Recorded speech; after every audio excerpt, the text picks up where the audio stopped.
Hi everyone, my name is Chelsea Adler, and if you're new to my channel, I talk about all things actuaries and insurance.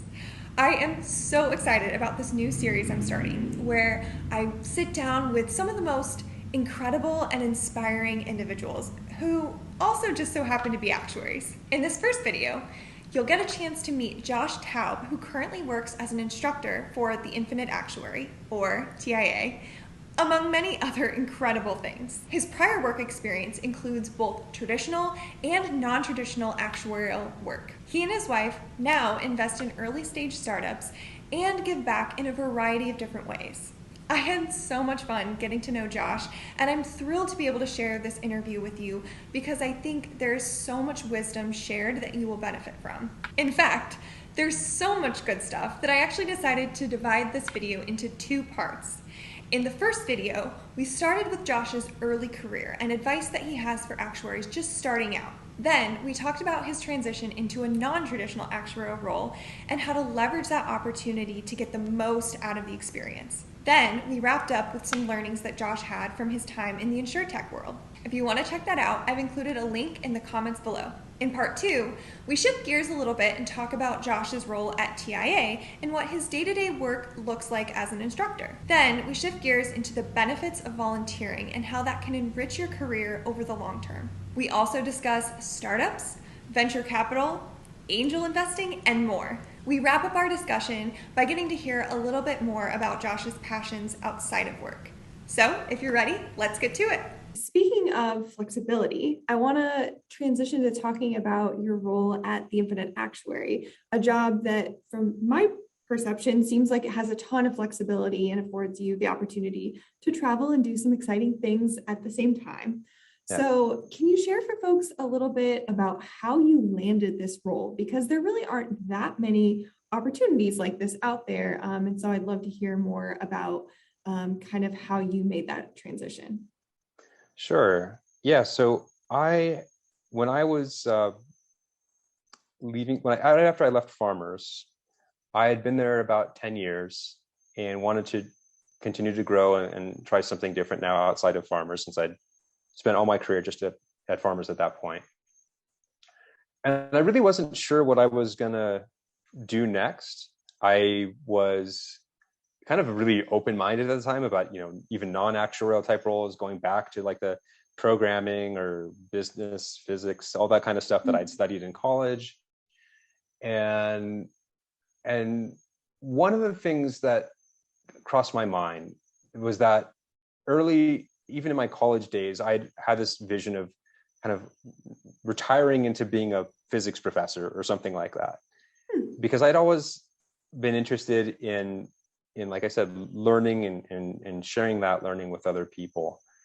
And at my time at Farmers, I got to do that with, taking these actuarial, indications, let's say, and explaining it to our sales force, our agents, and saying like, hey, here's why we need to raise rates and by this much, and here's what we take into account. It was kind of a training exercise, but it was also the same thing when we had new hires at Farmers in the department. I'd explain how our data and systems would work and how we do our analyses. So I had all these kind of teaching opportunities in my career, and I realized that was something I really enjoyed. So I said, well, I might as well explore this now in an area that, I'm well positioned to teach, and that's the actuarial science stuff. Mm-hmm. So I reached out to actually a couple former colleagues of mine from Farmers who are already working at the Infinite Actuary, and said like, hey, are there any opportunities here for me to teach something? And at the time, there weren't any openings. Mm-hmm. But a couple months later, I got a note back and said, hey, if you're still interested, we're looking to bring in an instructor for exam 8. Mm-hmm. And I was just like, yeah, absolutely, I'm in. So I put together a kind of a sample training presentation on GLMs. Actually, it was kind of like my interview. And put together, basically at the time, it was just like a PowerPoint and a video of me talking through it. Mm-hmm. And I ended up getting the role, the opportunity to teach exam 8, and put together that course again from kind of rebuilt it from scratch for TIA, and got a lot of great feedback from students. And so I ended up being able to teach exam 5 after that as well. And so now I've continued to do that to this day. Now it's been like 8.5 years, a little more than 8.5 years that I've been teaching for TIA. That's awesome. I mean, the fact that you've been doing it that long and you, based on our previous conversation, plan to continue doing it, Absolutely. it clearly must be something that you love. And I think that for a lot of actuaries, there's definitely this love of learning, and also there tends to be a love of teaching as well. And so even though maybe people don't have an opportunity to do TIA specifically, there's so many opportunities to teach within some of the more traditional roles, like you were saying, be it new hires or teaching people in different areas of the company. I mean, there's always opportunities for us to be teaching, which I think can be a really gratifying aspect of the profession. So I think it's great for people to just seek that out in all the different arenas that are available. I think actually that's one of the biggest things that we've, over the last few years, has really gotten louder in terms of demands from actuaries. So, you know, one of the things I do also is I volunteer for the course on professionalism. And, right. you know, in the last couple of years, we've had to incorporate communication skills, because that's become an important piece that, you know, the International Actuarial Association and the CAS now are saying, like, hey, we communication is so important for actuaries that we actually want to like bake it into your part of your process of getting credentialed, essentially. Yeah. And then the same thing, you know, being on the advisory board for UC Santa Barbara for the actuarial program. Again, when employers talk to the school about like what, and the school asks like, hey, what else can we do to help prepare actuaries to be, you know, good employees in your companies? Communication is just one of the biggest things. Is, you know, yeah, sure, we get these people who can, you know, do amazing things with R or in Excel, but we want them to be able to explain it to us. Yep. And it's become so, there's just been a bigger spotlight put on that. So I completely agree that is teaching, essentially. That is like, you know, you put together your analysis and being able to teach others, you know, what are the insights from this in a way that they can understand, that they can, and then make a business decision based on that, is absolutely vital for actuaries. Yeah, I could not agree more. I'm definitely excited that we are starting to integrate more of that communication into, you know, the training for actuaries, because I do think it is so critical. Yeah. So this is really a question that I'm very curious about, and I imagine other actuaries might want to know this too. So I suspect your work with TIA isn't the typical 9 to 5, you know, schedule. So Yeah. what does your typical day or week look like as you teach these courses? Yeah, it's definitely seasonal. So I get, you know, more student questions as you get closer to the exam date, and that ends up taking quite a lot of time answering student questions. But I guess in the outside of those kind of pre-exam months, it depends on syllabus changes. So if there's been big syllabus changes, then it's a lot of updating the material. One thing I've had to do in the last couple of years that took quite a lot of time was moving everything into Excel. Now that all the exams are in a spreadsheet type environment, so putting, you know, taking like hundreds or thousands of past exam and practice questions and putting those into Excel. So there's those kinds of updates. I think the other thing that I've done a little bit too, which is kind of like a little separate side hustle I had going on, which is doing some programming actually for TIA's new app. They have a new app that uses Flutter is the coding language for it, and it is for the web and for mobile devices. And so I spent some time working on the code for that as well, and so that's been a cool experience. Getting back to my programming roots. For sure. Doing some work on the app as well. So awesome. Well, definitely sounds like a really cool gig you've got going. So glad you're enjoying it. So you mentioned this actually a couple times in our conversation so far, that you volunteer in many different capacities. And I, you know, based on our previous conversation and just looking at your LinkedIn, I mean, you are just doing so many things to not only better our profession, but just to make the world a better place. And so I would love if you could share a little bit about where your inspiration comes from to do these volunteer opportunities, and maybe a specific one or two that you wanted to mention for other actuaries to consider. Yeah, I think volunteering is a way to find both, just something that's personally rewarding to you, but again, coming back to these growth and learning opportunities, it's a great way to grow personally and professionally. So for me, I love working with students. I do that obviously through my role at TIA, but also now for the last several years, I've been volunteering for the course on professionalism, and I got to work with people who are also going through exams at that point, and it's a chance for me to actually meet people face to face, where I don't get to do that really with TIA since it's all online. So that's something I find personally rewarding. It's also helpful, frankly, to keep up on my professionalism continuing ed hours. So it's a nice win-win there too. So that's something that's super cool. I also have really enjoyed volunteer opportunities that like I said earlier, allow me to grow. So every now and then the CAS has some special working party or subcommittee or something like that that's focused on some new area. And I happen to volunteer for one called the Insurance on Demand Working Party, which gave me a lot of exposure into InsurTech and frankly gave me an excuse to reach out to a lot of these InsurTech CEOs and leaders and say, like, hey, can I talk to you as part of this CAS sponsored working party? So I sound very, I don't know, powerful or official or something like that. And yeah, I got on the phone with these CEOs, and so that was a cool opportunity for me to not only just meet these people, but also learn more about an area that I found interesting. So like, hey, will insurance go in this direction, and what would that look like for actuaries and all that kind of stuff.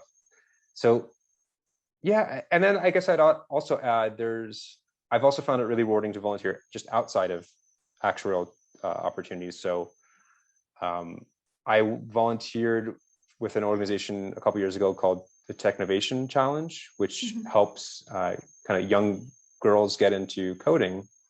And that was an opportunity for me to, kind of brush up on my technical skills in that area myself and learn how to build a mobile app, so then I could go around and help these girls with a project that they were working on. So yeah, there's just so many different organizations and opportunities that you can learn new skills, meet interesting people, and then you can, that might be an area you're curious about exploring professionally, or it might just be something you find personally rewarding. But I just think it's just such a great opportunity to do those kinds of things.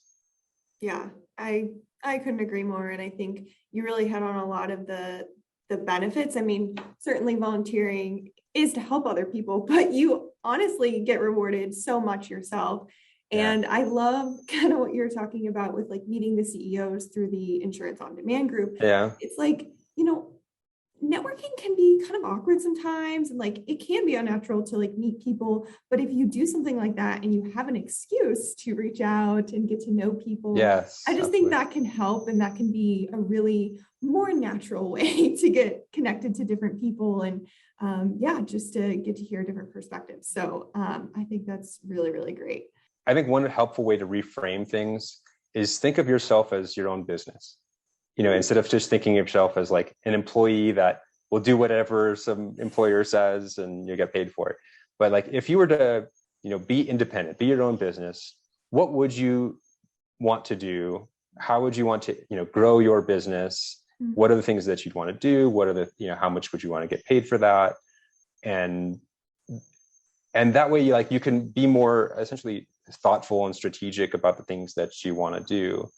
And, even things like I mentioned when I was in my early days of exploring InsurTech, I went to a couple InsurTech conferences in Europe. And that's not something that, a company would have normally ever sent me for as an actuary. I don't know, maybe nowadays if I was working more directly related to that space. But that's just something that me as an individual thinking about my career, things I found interesting. Like I could go to these events just from that perspective. and I could reach out to people and network and explore things, just because I think long run that's a interesting thing to do for me as a, the business of Josh, or whatever you want to think about it. Wow, I really like that mindset. I've never thought about it that way, but I hope and think that'll really help people. So I love that advice. So I want to talk a little bit more about this, early stage startup investing that you and your wife do. I think that's Yeah. really, really intriguing. And you mentioned to me last time we spoke that you're actually traveling throughout Latin America over the next year or so, Yeah. meeting a lot of these early stage startups. So can you tell us a little more about, how did you and your wife get into that? And, you also built a tool that can kind of help some of Hmm. these startups. So maybe share a little bit about that as well. Yeah, sure. So, like I mentioned earlier, I really got into this space because of my wife. She's really been the one who's she's worked in the tech industry, originally in tech sales and consulting, and then basically ended up working for a startup, and then that kind of led her into the whole venture capital space. So she's the one who's really pulled me in that direction too, and it's been really cool. So as a venture capitalist, she's always thinking about how she can add value to startups, and trying to obviously meet more startups to potentially invest in. Um, but one of the things we're doing, okay, let me focus on the trip right now. Right. So she's Latina, and she speaks Spanish. Actually, it's her first language. So we decided, as part of her interest in potentially investing in Latin America, that we would take this 1 year trip where we're both able to work remotely, so that's not an issue, and we'd spend a couple months in each of these different kind of big tech startup hubs in Latin America, and meet different startups here, meet other investors here, and just kind of get to know the ecosystems here. And so we're actually now in Mexico City. We're going to continue on to a couple other countries over the course of a year. So Chile, Argentina, Brazil, and Colombia are the kind of the main hubs we're going to be based out of. But yeah, definitely getting to know the space, getting to know the people. It's been super amazing to get to meet all these interesting people who are trying to solve all these interesting problems. So that, I think, is just one of the coolest things about the whole startup world. Is just another way to just continue to learn, right? I talked about learning a lot in the actuarial space, but learning all about all these other different problems that these different people see in the world, and their solutions to those, the nuances, maybe cultural nuances that are that create some of those problems, or maybe why certain solutions that worked in one place don't work elsewhere. All those kinds of things are just really um, really interesting, and more things you can continue to learn. I think in terms of my involvement, coming from a more technical background, so obviously actuaries, we deal with data all the time. We're maybe Excel wizards and things like that. There's a lot of value I can add from that perspective. So I've built a couple tools to kind of help out startups. So one of the ones is to help startups get connected with investors, because that's one of the biggest problems we see in the space, particularly for what we like to focus on is underestimated founders, is the term we use. And basically, there's a typical profile which you have historically seen for startup founders. It's like, white guys who dropped out of Harvard or Stanford or something like that. They tend to get, money from venture capitalists pretty easy, but there's a whole big piece of the population that doesn't have that kind of social capital that is really oftentimes what's holding them back from getting investment. And so we wanted to help address this social capital gap. And so we built this tool to help connect these founders with investors. And again, it's in terms of the mechanisms of it, it's a lot of the same kind of skill sets that I would have used in my actuarial career. So, as actuaries, we'll use things like VBA in Excel to put together tools. Basically, this tool is built a lot in Google Apps Script, which is like the Google Sheets equivalent of VBA. And it just, what's cool about it is it naturally integrates with things like Gmail and your calendar and all the different Google apps. So It makes it easy to do things that way. But yeah, I mean, I think these kind of skill sets we have, again, can be used in a lot of other ways, because it's not just about solving traditional actuarial problems with our skill sets. Our ability to create models or build technical tools, or our knowledge of finance are really needed. And I gave the example of going to the claims group and all the different projects I could work on there earlier. But that's an example just even within insurance. There's tons of examples outside of insurance where our skill sets are valuable, and we can do those to leverage those to solve problems that these other people have. And yeah, and then I guess the touch on the last thing you mentioned about investing. So we do a little bit of angel investing. So sometimes my wife and I invest in startups directly ourselves. Sometimes in InsurTech, since obviously that's I can understand that space a bit better. Mm-hmm. But just in general, in other companies as well, since she brings more of that general perspective to business. Awesome. So I'm pretty sure you explained this to me in our email exchange, but for those that are less familiar with the investing space, what exactly does it mean to be an angel investor? Yeah. So an angel investor is the term used when you as an individual are investing in a startup directly. Mm-hmm. So if you're in the US, then there's a SEC requirement for you to be able to invest in a private company, because most startups are, pretty much all startups are private companies. Mm-hmm. And that is, you have to be an accredited investor. And so that means there's two ways to qualify for that, essentially, or two main ways. One is there's an income requirement or a wealth requirement.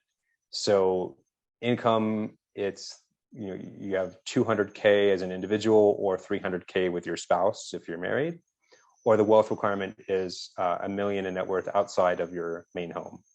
So those are the two kind of traditional ways. There's actually other more recent non-traditional way to become accredited, and that's just having kind of like special knowledge, essentially, which you can pass an exam, basically, like it's like a finance exam, and that shows you're a sophisticated investor. Because basically what the SEC just doesn't want people to get scammed, and so they basically say, well, if you're rich, you're probably not going to be susceptible to scams or something. There's some problematic, obviously, things with that the current rules, but that's how they've defined it.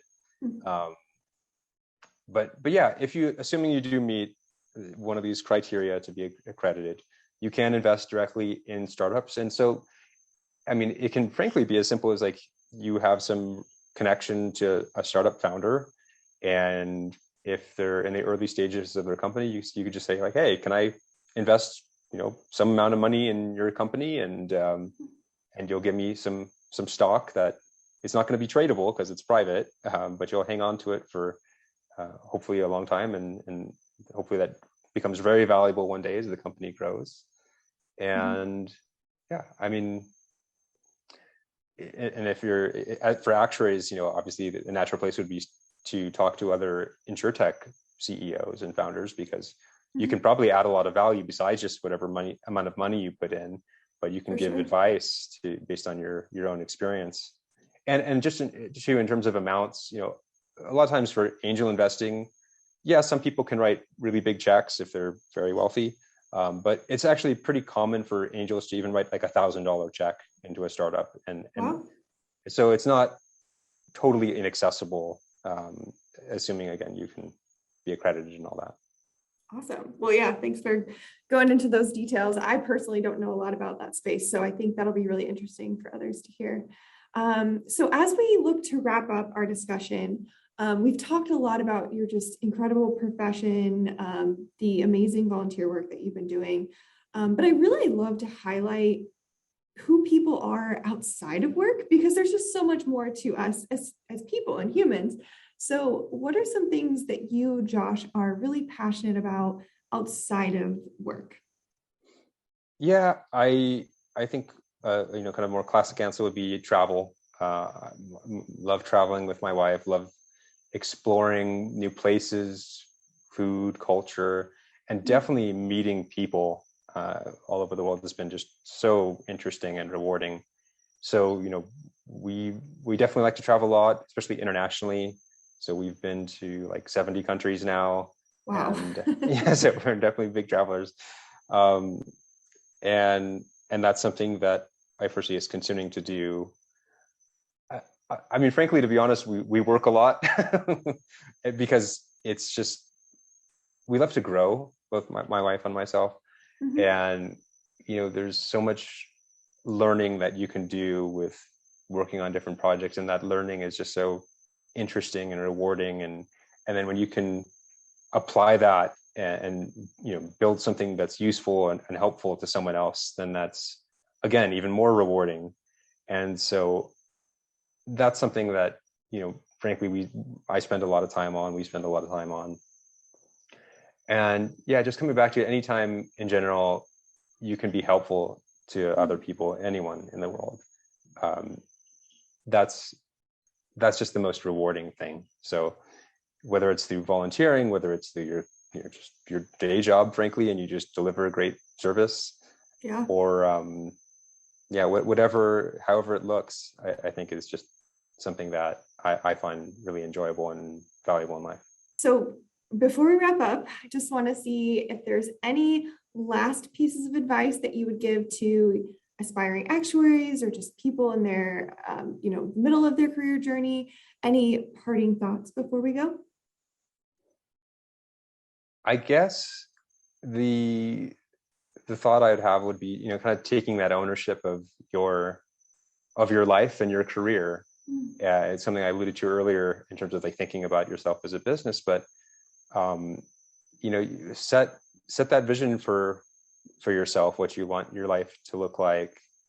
And it doesn't have to be so grand, I have no idea what I'm going to be doing in 10 years, frankly, but I know what I enjoy and is interesting to me now, and I'm going to spend time on that, and then we'll see where that leads. And I think if you can just start there and set yourself up with the things that you find interesting and you're curious about now, and also knowing the things that you do want to do more of, you do want to do less of, and what your goals are from like a personal, let's say, financial perspective, then ask for what you're worth, take the steps in that direction, explore, and I think you can build yourself a great life doing that.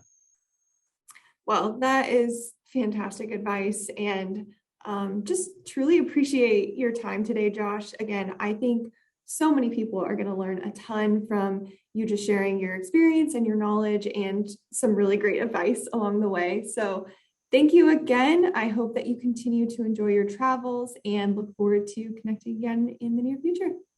Thank you, Chelsea. It was a pleasure, and I really do hope it's valuable to others as well. Thanks so much for tuning in. If you enjoyed this video, please make sure to like and comment below so that others are more likely to find this video and benefit from the information. Also, if you like this new series, make sure to subscribe to my channel so that you're the first to know when new videos get released. If there are other actuaries or insurance professionals that you'd like to hear from, please let me know. You can use the comments below to make suggestions or send me a direct message. And finally, if you have any questions for Josh, I've included his contact information in the description below as well. Thanks so much for watching.